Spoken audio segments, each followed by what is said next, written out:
Dear brothers, in order to start a debate, I invite to the podium Nicolas Maduro Moros to start this debate.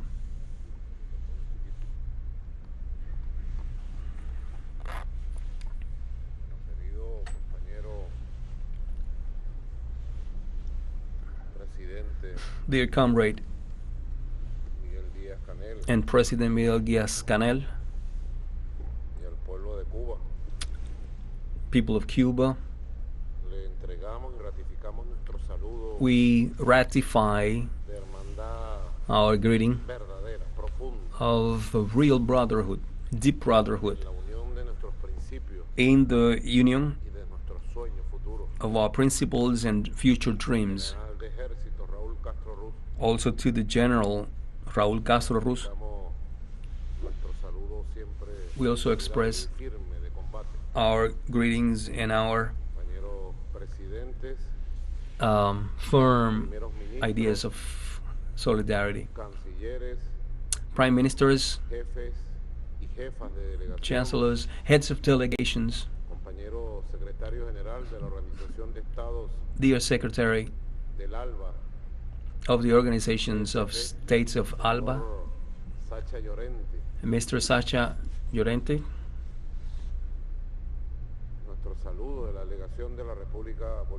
our greeting from the Republic of Venezuela. We really thank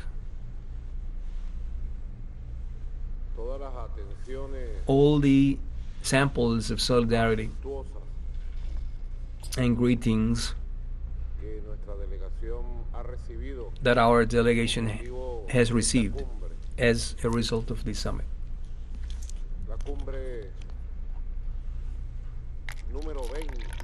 This is the 20th of the ordinary summits.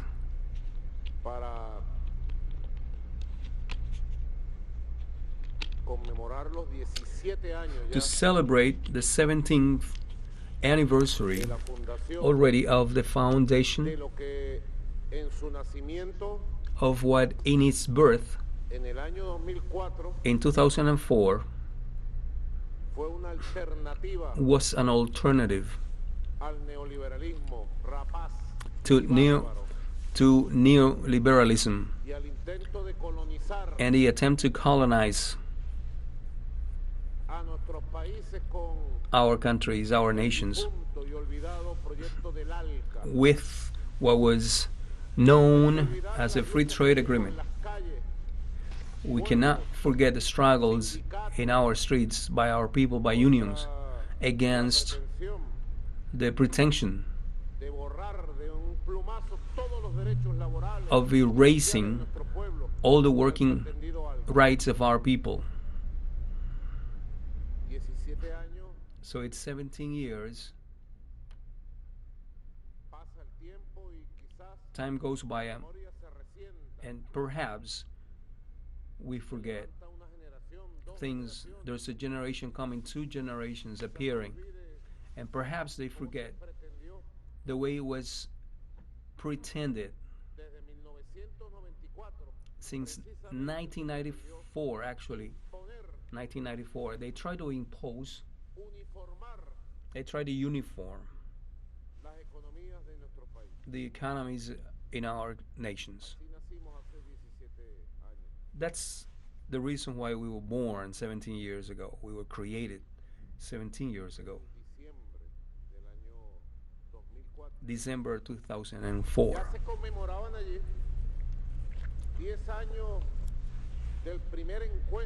We were celebrating 10 years of the first meeting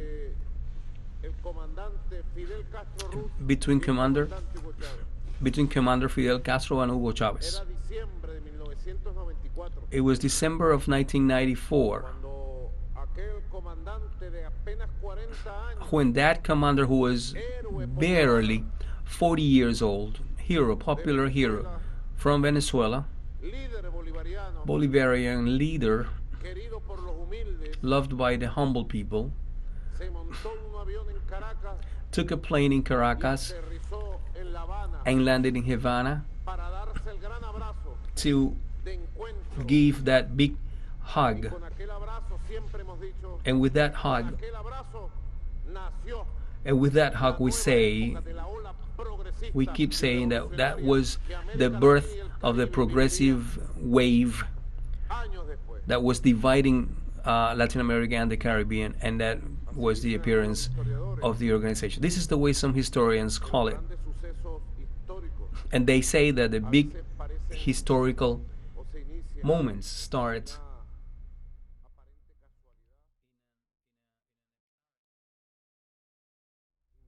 coup of chance, maybe invisible. It seems like something invisible for most humans. So it may appear as something casual. So that was what happened on December 13, 14, and 15. And in a revolution that was in the midst of that revolution in Cuba, that was going through the special period nobody wants to talk about.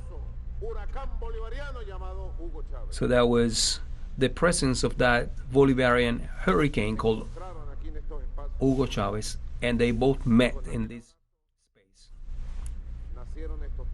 And with that hug, we saw the appearance of these new times of articulation, renovation, shared love, struggle, battles, and a number of victories that have been accumulated over these years.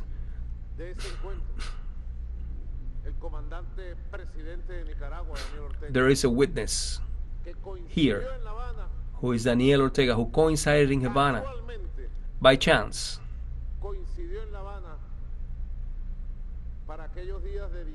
By chance, he was in Havana for those days of 1994. In Miami, we also saw at that time an area of free trade. Beautiful words, lovely words that are used to fool, to deceive the worst colonizing projects. Free trade agreement, they called it. But everybody is with freedom, but it wasn't precisely freedom what they pretended in those agreements of new colonialism. Those times justify the processes and projects that 17 years ago started. ALBA, without a doubt, has been our space. The Bolivarian Alliance for the people of our Americas is our space, is our house. Here we are brothers, face to face.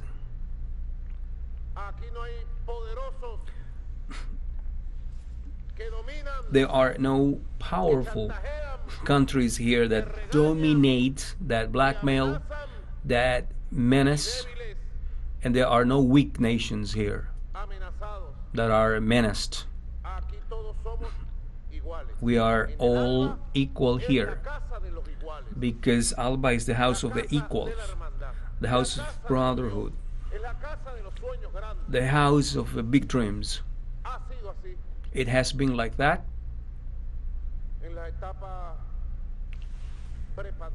during the pre-pandemic stage. We could say somehow.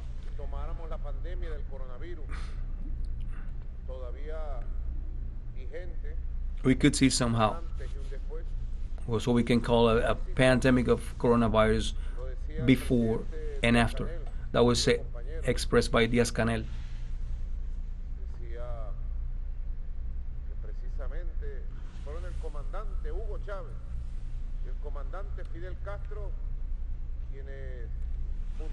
So both commanders, Chavez and Castro, were the ones that founded and accelerated the projects for public education of most in Latin America and the Caribbean.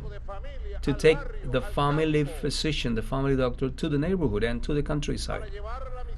To take the missions, the miracle mission to the most humble of the humbles in the countries, in the countrysides and cities in our nations. They were the ones that foresaw and created Petrocaribe that will be back at some point. Do not doubt it. Petrocaribe will return, do not doubt that, and it will be stronger. This has been a space not only to share a geopolitical vision of the world, not only to fight and hope for a pluripolar world, a world of balance without empires. It has not only been space to dream in a world that we can see in the horizon, the 21st century, a world without colonialism or neocolonialism, a world of free nations, free countries, integrated, a world of peace without wars, without imperialistic wars, without threats of wars or the use of force against the countries. Alba has been a house to dream about big projects and to raise the voice of our countries, of our peoples, and that together that voice be felt in the organizations of the United Nations, as has happened, and also in the spaces where the survival of the human species has been debated and the struggle against the climatic change. ALBA has been together, has been strong, and has had its own voice, and we have been able to make ourselves be respected. In a world where cowards are not respected, in a world where the weak are not respected, ALBA has been able to be respected and strengthened in its power of ideas, as Fidel used to say in his philosophy of the battle of ideas, with a power of proposals in spaces of the movements, of a non-aligned movements, of the group of 77 plus China, without a doubt, as in the spaces, multilateral spaces,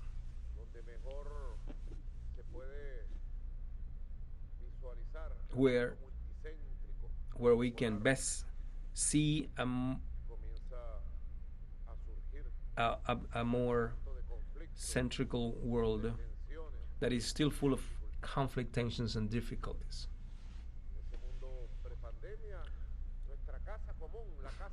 The pre-pandemic world, in our house of ALBA, we have been able to go to concrete actions for the joy of our people. We have been able, as ALBA, we've been able to put together our professionals, our educators, our health specialists, to go to the most remote areas and to face huge crises like the crisis in Antigua and Barbuda. Who arrived there first? It was ALBA. Who arrived first in Saint Vincent? Who arrived there first? ALBA. With the flag, with a multicolor flag, and landed there with love, with our truth. So this is why it is so important to strengthen our house, our common space, to valorate our common space. This year, we have made a number of important minister councils made up of chancellors economic council with the participation of ministries of economy and the central banks, the social council, to review all the projects. Here in the central declaration that has been worked by our governments, we are able to see part of the proposals that have appeared in the ministerial councils.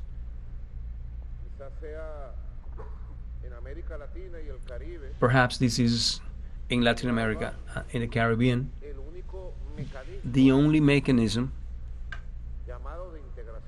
of integration,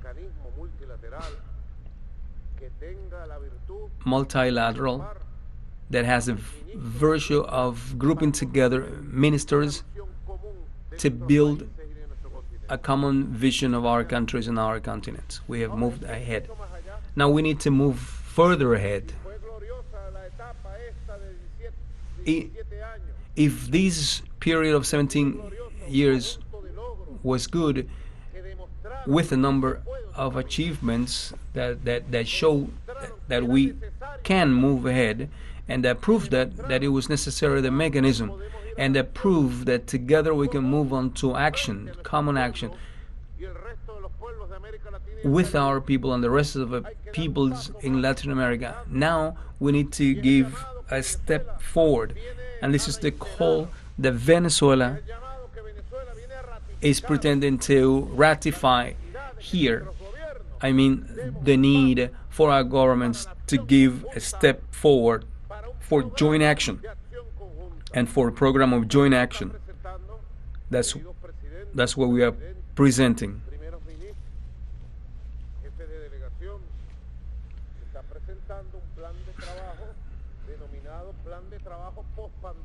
This is a program or a plan of action post-pandemic 2022 strategic decision. Very interesting. Very interesting.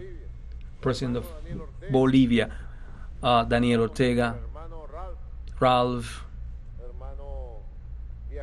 Diaz-Canel, comrades, friends.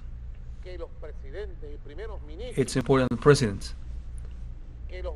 and prime ministers and governments, it is important that we place action plan together with our portfolio of daily decision. And it is important that we give this document the top strategic importance for the construction of real mechanism of togetherness among our people. There are priorities. There are projects that we can take and retake.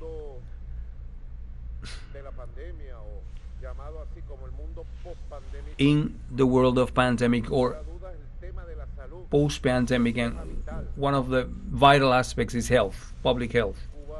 Cuba has proven so. And I truly believe that what they have done is admirable. But their capacity of resistance is also admirable. Capacities created by Fidel Castro and proved by 5 vaccines that Cuba has given to the people, and I demand an applause for the Cubans and for the scientists, for the Cuban scientists and doctors. So that shows how much we can do, how much we can achieve to protect our peoples. The pandemic is not over. Every time there's a new variant, so the stock markets fall down.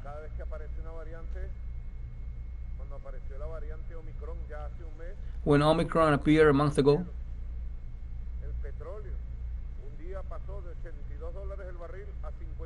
oil went down from $80 a barrel to $56. So the stock markets fall down. And you wonder,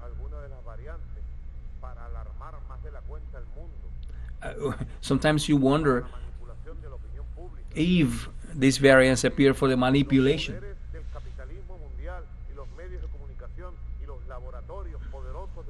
And we wonder We wonder if the important world labs use some of these variants to increase their incomes. We wonder to manipulate public opinion. We wonder to manipulate the prices of commodity, among them oil. Yeah, you have the right to wonder, given the way that the last variant has been used. But according to the latest report, it appears to be more contagious but less deadly. So health is an important aspect, preventive aspect through vaccines in the world post-pandemic, treatments, the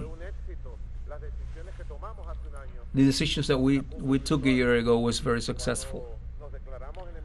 When we declare ourselves in emergency and we struggle together for solidarity, and also for peoples in the ALBA do not lack the presence of medications and vaccines, education, health.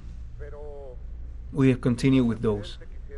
But, Mr. President, I'd like to continue insisting that it is important to maintain coordination in social aspects and also in political aspects and diplomatics. It is always, absolutely, always indispensable to maintain coordination in the big topics of our countries. This is not news for anybody. The intrigue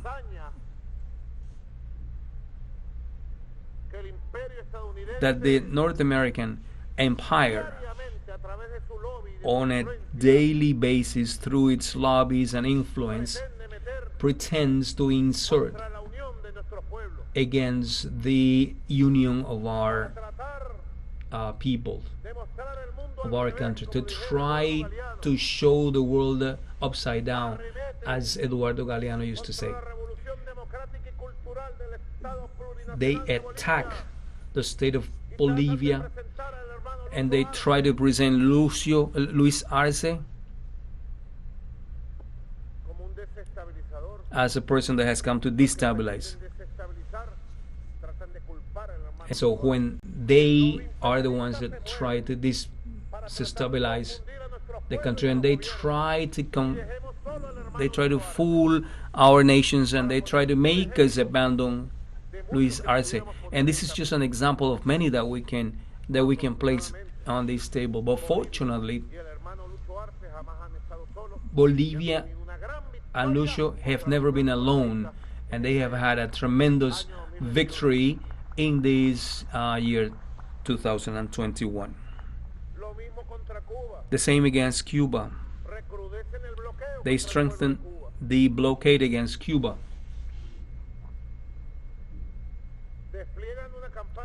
They deploy an atrocious campaign of millions of dollars by the media, as we all know. Ramonet has said it.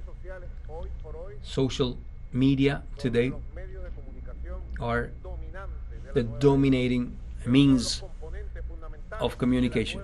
It's one of the main components of the new times that we are living.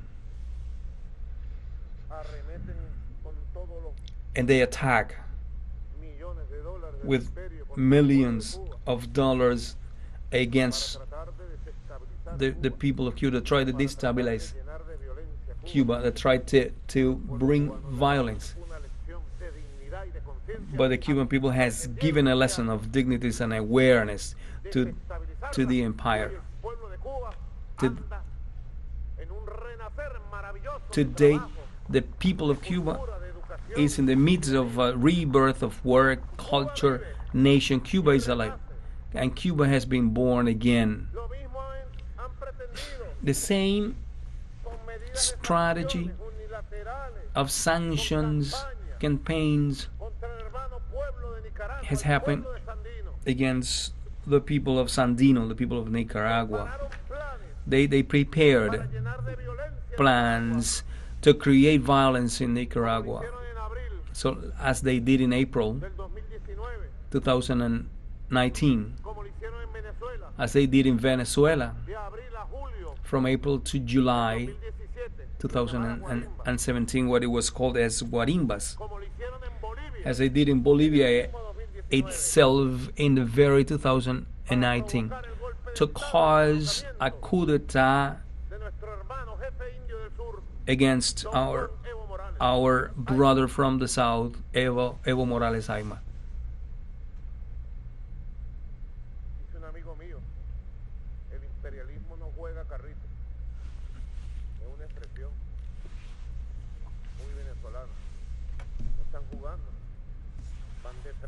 So the imperialism is not playing. They go face to face.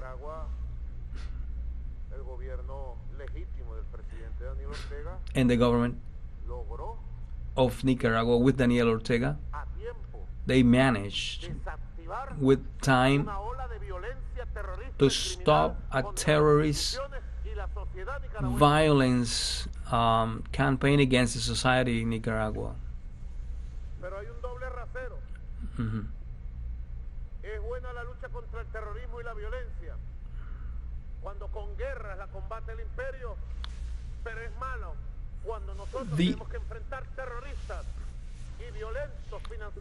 We have to face terrorists financed by themselves and justice, so they express two more values. So for them,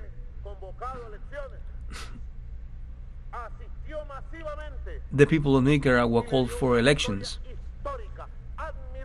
and people participated massively, and they provided an important victory to Commander Daniel Ortega. Do not doubt this. Do not let yourself be fooled with intrigues against Nicaragua. This is the call that Venezuela does. This is the call that we make in this house of brothers. So holding hands, like the song of José Luis Rodriguez, holding hands with the heart, we say this: Nicaragua deserves love, support, and solidarity. Only you need to review the numbers, the statistics. Commander Daniel Ortega won with 75% of votes. But there's a higher number. We all know this. Poll surveys, percentages, everybody knows that.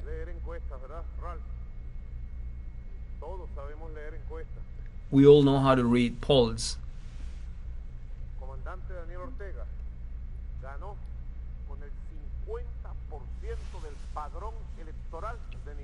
Daniel Ortega won with 50% of the entire electoral ballot of Nicaragua. I ask any president in Europe that does not go beyond 15-18%, so they cannot question the elections in Nicaragua. We must demand respect for our political processes. We cannot let our countries and nations be divided. We must build and rebuild every minute and second the union of our peoples. It's important that we are passionate about political topics. We're always passionate about geopolitical issues, social issues.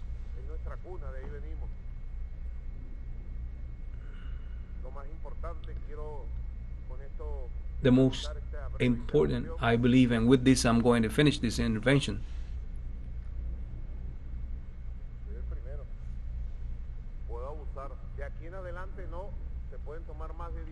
So I am the first, I can abuse of this fact, but from here on you cannot take any more than 10 minutes.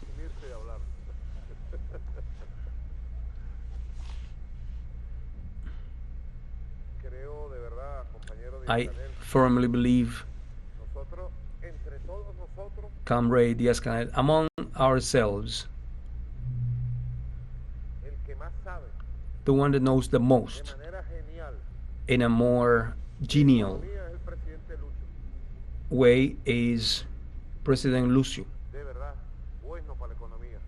He's very good for economy. Real, study, knowledgeable, good leader of the economy.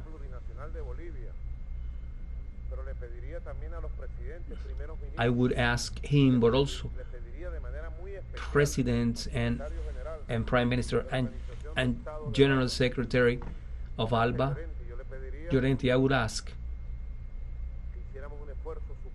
to make a higher effort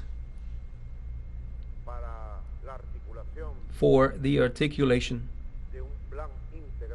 of an integrating plan of economic development, commercial, financial, monetary, of the countries belonging to ALBA. ALBA has how to do that. We have an experience earned. We have had projects like the Bank of ALBA, and especially in the world used to say that our bank is a Ferrari. And who knows better than President Lucio? And many more can be given by other presidents and the Monetary Council of ALBA. And we have the currency called Sucre that can be granted a virtual nature today with the advances. We have Bank, Monetary Council, common currency, and we can move ahead a little bit more in the agreements we have internally as a powerful trade and investment, new investment. We can go together to produce food. We can go together to produce oil, gas, lithium, to produce everything our countries need. This seems like a utopia. It's a utopia, but it's a concrete utopia. It can be done. It's a center of the new epoch, and the success of our projects is that we have a common path, economic path, not everyone isolated as we continue today. One sees the whole Asian region, Pacific region that is getting together, integrating. You see the European Union with 30 years of togetherness in economic interaction. But you look at Latin America and the Caribbean, everyone is isolated and separated. And despite the fact that we talk about being together, in spite of the fact that we know that separated we are weak and that no one will achieve development on its own, despite the fact that we know this, and despite the fact that we've heard this from Fidel and Chavez and our leaders, despite all that, everyone continues economically isolated. We propose, Mr. Diaz-Canel, we propose a firm union, and the first ministers and presidents have, together with our portfolio, a number of measures to move ahead in an integration, economic integration, the creation of wealth. I hear this from Raul. You cannot distribute what we do not have. To distribute, we need to produce wealth. So we need to produce food, services, goods. We can do that. And I ask this from the General Secretary and the State of Bolivia. I propose that we concentrate efforts on this. and the economic development. Thank you for your patience, Mr. President. Thank you for being here in the House of Alba, the House of Dreams.